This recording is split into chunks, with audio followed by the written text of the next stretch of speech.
आदरणीय बुजुर्गों, भाइयों बहनों और ये दूर दाएं खड़े हुए बाएं खड़े हुए सभी यहां नौजवानों, सबसे पहले भोले बाबा के इस आंगन में आके मैं प्रणाम करता हूं।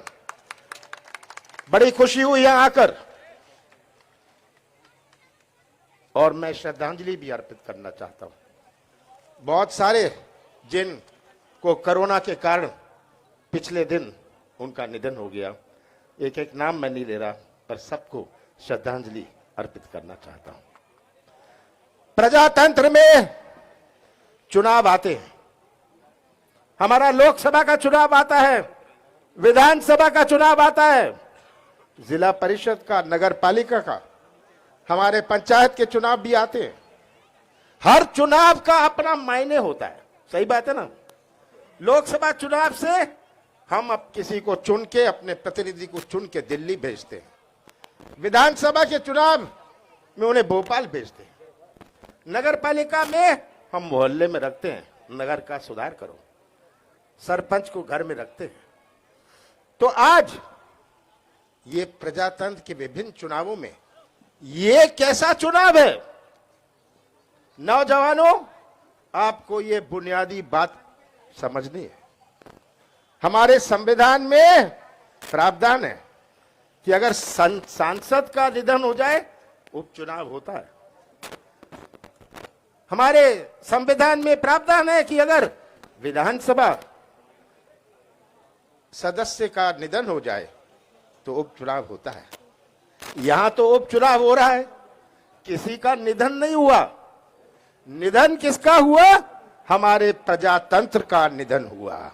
ये आज नौजवानों आपको समझनी है। और मुझे बड़ी खुशी है कि यहां सबसे ज्यादा संख्या में नौजवान हैं। यही नौजवान हमारे दमों का, हमारे प्रदेश का निर्माण करेंगे। और मैं तो नौजवानों से एक ही अपील करने आया हूं कि सच्चाई पहचान लो। सच्चाई ही आपका भविष्य सुरक्षित रख सकती है। सच्चाई पहचान लो। कमलनाथ का साथ मत देना, कांग्रेस का साथ मत देना, अजय टंडन का साथ मत देना, पर सच्चाई का साथ जरूर देना। और यही आपके भविष्य को सुरक्षित रख सकती है। 15 साल बाद विधानसभा का चुनाव हुआ। 2.5 साल पहले मैं तो माफी मांगता हूं आपसे, मैं तो माफी मांगता हूं कि कांग्रेस ने एक ऐसा प्रतिनिधि उतारा जिसने सौदा कर लिया, तो मैं क्षमा प्रार्थी हूं। हमें पहचान नहीं थी कि ऐसा उम्मीदवार उतरा जिसने सौदा किया। तो इस चुनाव में 2.5 साल बाद जब आवश्यकता नहीं थी, वो तो सब आपने सुन लिया, मैं दोहराना नहीं चाहता हूं। आज ये चुनाव हो रहा है कोरोना के महामारी में। कोरोना का क्या हाल है पूरे प्रदेश में। और शिवराज सिंह तो कल बैठ गए भोपाल में, कहते हैं मैं तो मास्क सबको पहनाऊंगा, पर अस्पताल में डॉक्टर नहीं पहुंचाऊंगा, अस्पताल में दवाई नहीं पहुंचाऊंगा। मैं मिंटो हॉल में भोपाल में बैठ गए। ये शिवराज सिंह जी का नाटक पहचानिए।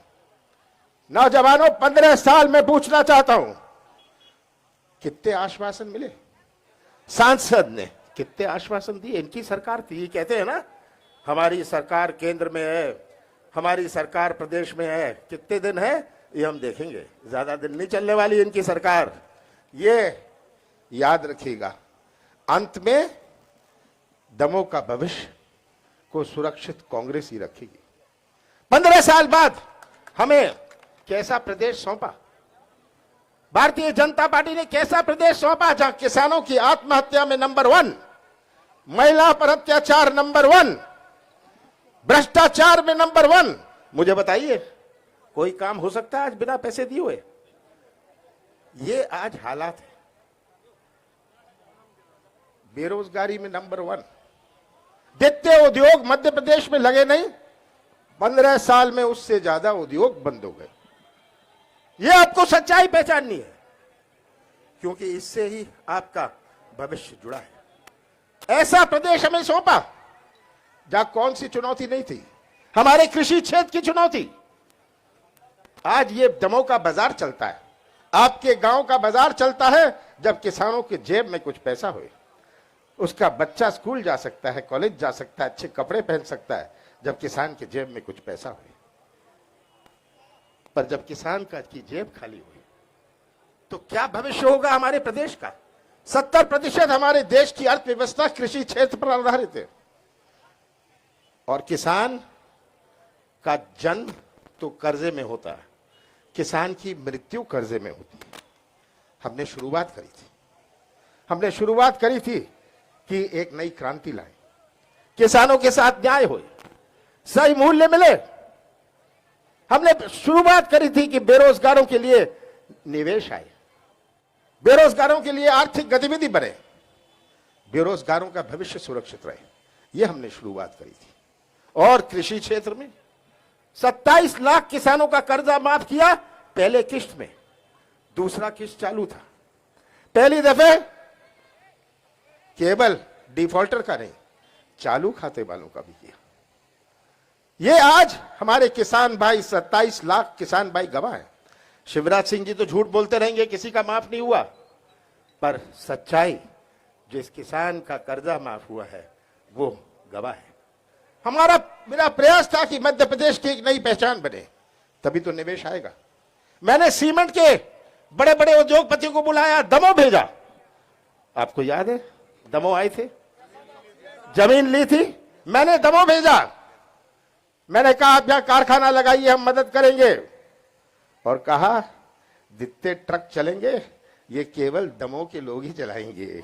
ये आप 500 ट्रक रोज चलते, 2000 लोगों को रोजगार मिलता। पर यह निवेश तो तब आता है जब विश्वास होता है। आप भी उसी दुकान में जाते हैं जब विश्वास होता है। किसी को मध्य प्रदेश में विश्वास नहीं कि मध्य प्रदेश की पहचान माफिया से, मध्य प्रदेश की पहचान भ्रष्टाचार से। मेरा प्रयास था कि हम नई पहचान बनाएं। 15 महीने मुझे मिले, कांग्रेस की सरकार को 15 महीने मिले। 2.5 महीने गए लोकसभा चुनाव और आचार संहिता में, 1 महीना गया उथल पुथल में। 11 महीने में हमने अपनी नीति और नियत का परिचय दिया, अपनी नीति और नियत का परिचय दिया। हमारे किसानों के लिए, नौजवानों के लिए, महिलाओं की पेंशन के लिए, सामूहिक विवाह के लिए, बिजली के बिल के लिए हमने ये परिचय दिया। ये तो शुरुआत थी, ये शुरुआत थी। और शिवराज जी 15 साल का हिसाब नहीं देंगे। या भाजपा के नेता आएंगे, आप कहिएगा लंबी चौड़ी बातें छोड़िए, 15 साल का हिसाब दे देना। मेडिकल कॉलेज का हिसाब दे दो, अस्पताल का हिसाब दे दो, बेरोजगारी का हिसाब दे दो। किसानों को आज क्या मूल्य मिल रहा है? कांग्रेस के काल में कितना मूल्य मिला था? नौजवानों, ये सच्चाई आपको समझनी है। मैंने कौन सी गलती करी, मैंने कौन सा पाप किया कि मैंने किसानों का कर्जा माफ किया? मैंने कौन सा गुनाह किया कि बिजली के बिल घटाए? कौन सी गलती थी मेरे से?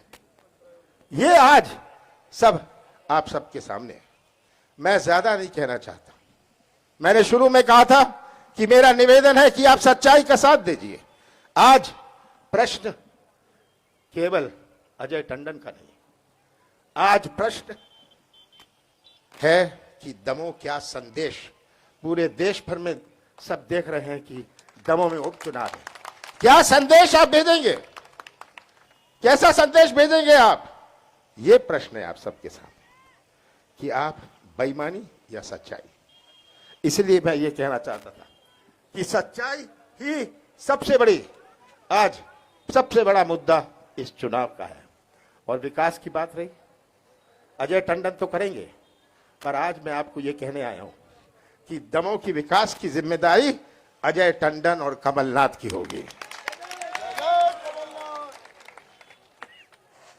आप में से कुछ लोग छिंदवाड़ा भी गए होंगे, आपने देखा है विकास का मॉडल देखा है। वही मॉडल हमें दमोह में लागू करना है। कांग्रेस का साथ देंगे, एक विकास का एक नया इतिहास शुरू होगा। और मैं तो अंत में यही कहता हूं कि ये कलाकारी की राजनीति, बड़ी लंबी चौड़ी बातें शिवराज जी करेंगे। अभी कोई कह रहा था नारियल लेके चलते हैं जेब में, मौका मिलता है नारियल फोड़ देते हैं। कितने हजारों नारियल फोड़े हैं, कितने हजारों नारियल फोड़े हैं। नारियल तो फूट जाता है, उसके बाद लात मारते हैं, कहते हैं भाई वो तो तब की बात थी, अब की बात करो। ये आपको बात समझनी है। तो मैं आपसे अंत में यही निवेदन करता हूं कि आप सच्चाई का साथ दीजिए, सच्चाई का साथ दीजिएगा, सच्चाई पहचान लीजिए, सच्चाई अपना लीजिए। और अगर आप सबने अपनी कमर ठान ली, कोई नहीं रोक सकता। दमोह का झंडा मध्य प्रदेश की विधानसभा में